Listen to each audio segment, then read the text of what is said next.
पति नहीं हो सकता।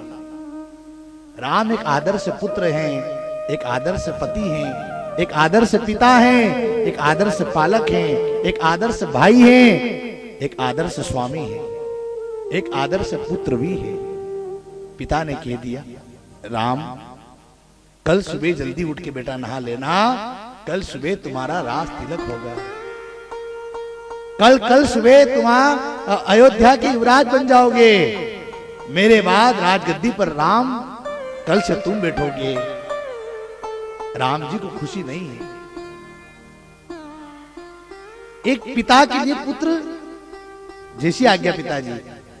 अगले दिन सुबह मंथरा ने केके की बुद्धि बिगाड़ी और वही राजा दशरथ रोते रोते राम को बुलाते हैं, हे राम को बुलाओ। राम जी आए। जी पिताजी आप क्यों रो रहे हैं?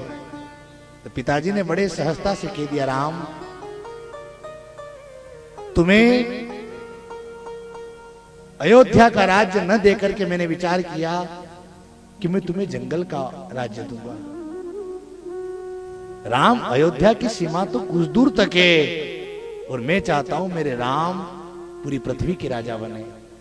और राजा बनने से पहले राम, पहले तुम थोड़ा सा संसार को देख तो लो। डायरेक्ट छत पे जन्मा व्यक्ति शासन नहीं कर सकता। जनता से जुड़ने के बाद ही फैसले लिए जाते हैं। और बड़े बड़े लोगों से मत जुड़ना राम, छोटे छोटे में। राम जी 14 वर्षों तक पिता की आज्ञा पा करके घर से निकल गए। राम जी बिना चरण पादुका के नंगे चरणों से निकले हैं। राम चाहते तो कह देते, हम क्यों निकलेंगे, हम क्यों जाएं, जाना है तो भरत को भेज दो। राम जी शिवपुरा रहता कि रियाज बात कहता, मुका जाऊं और वो केस ठोक देता राजा दशरथ पे, क्यों जाऊं मैं। लेकिन ये पुत्र का स्वभाव नहीं होता, आदर्श पुत्र का स्वभाव नहीं है। मेरे पिता की जो आज्ञा हुई, राम अपने पिता को शिरोधार्य करके नंगे चरणों से जंगल में चल पड़े। एक बार भी शिकायत नहीं करी। शिकायत करना तो दूर, मन में बात तक नहीं लाए। याद रखना, राम वन गए तो राम मर्यादा पुरुषोत्तम बन गए। राम वन नहीं जाते तो राम राम कभी नहीं बन पाते। राम जी गए।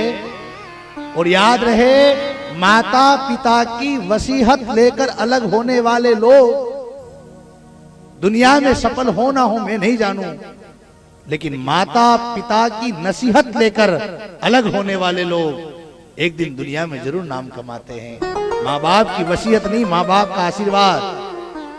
कई सारे लोग मेरे से कहते हैं, गुरुजी घर से निकलिया एक फूटी कोड़ी नहीं थी, 5 फुटा ठामड़ा भी नहीं था माणकने। अबे 4 मंजिल बिल्डिंग है, 3 मंजिल मकान है, बढ़िया है, राम जी का आशीर्वाद है। माँ बाप की वसीयत लेकर वाने वो ऐसे ही बैठे। और माँ बाप का आशीर्वाद अगर किसी के साथ में है तो जीवन में घबराने की जरूरत नहीं है।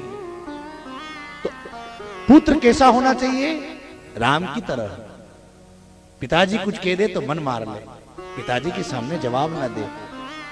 कई लोग कहते गुरुजी सेवा करते हैं, पिताजी जोर जोर से चिल्लाते तो फिर मन करे सेवा करने का।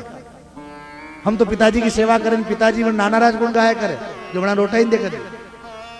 और मैं रोज सेवा करता हूँ, रोज कपड़े बदलता हूँ, रोज सेवा करता हूँ, पिताजी मुझे गाली दे रहे हैं। तो भी क्या एक पुत्र को पिता की सेवा करनी चाहिए? जरूर करनी चाहिए।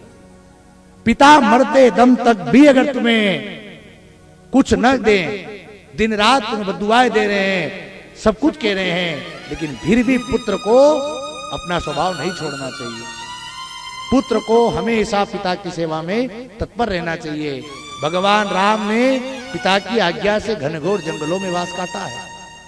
एक धोबी के कहने पर राम ने अपनी मां जानकी सीता को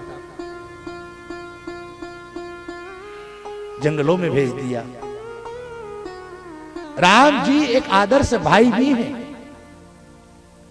14 साल भरत को टीका लिखा था, चित्रकूट से भरत वापस लौटा कर लाना चाहते थे। भैया 14 दिन हो गए, अब चलो घर पे। 14 दिन 14 साल होते, शास्त्र प्रमाणित करके बता दिए। राम ने कहा नहीं नहीं भरत, कैसी बात करता है, तेरा भाई राम, तू रात गद्दी पे बैठे, मैं बैठूं, तू बैठेगा तो मुझे ज्यादा सुख होगा। राम वन देवी से कहते, वन देवी तुम मुझे कुछ देना चाहती हो तो एक वरदान दे दो। क्या? बोले मुझे एक वचन दो, जिस मार्ग से मैं चलकर आया हूं तुम उस मार्ग के सारे कांटे उठा देना। वन देवी ने कहा राम, जिस मार्ग से आप आ गए उस मार्ग कांटे उठाने से क्या फायदा? जिस मार्ग पर आगे आप जा रहे हो मैं उस मार्ग कांटे उठा दूं? राम ने कहा नहीं नहीं नहीं, जिस मार्ग से मैं आया हूं उस मार्ग कांटे हटा देना। वन देवी ने पूछा क्यों? तो राम जी ने कह दिया मुझे पता है मेरा भाई भरत रोता रोता मुझे ढूंढता ढूंढता इस मार्ग पर जरूर आएगा। जो कांटे मुझे चुभे सो चुभे, मैं नहीं चाहता वन देवी कि एक भी कांटा मेरे भाई भरत के पांव में चुभ जाए। सारे कांटे उठा लेना। राम आदर्श भाई है।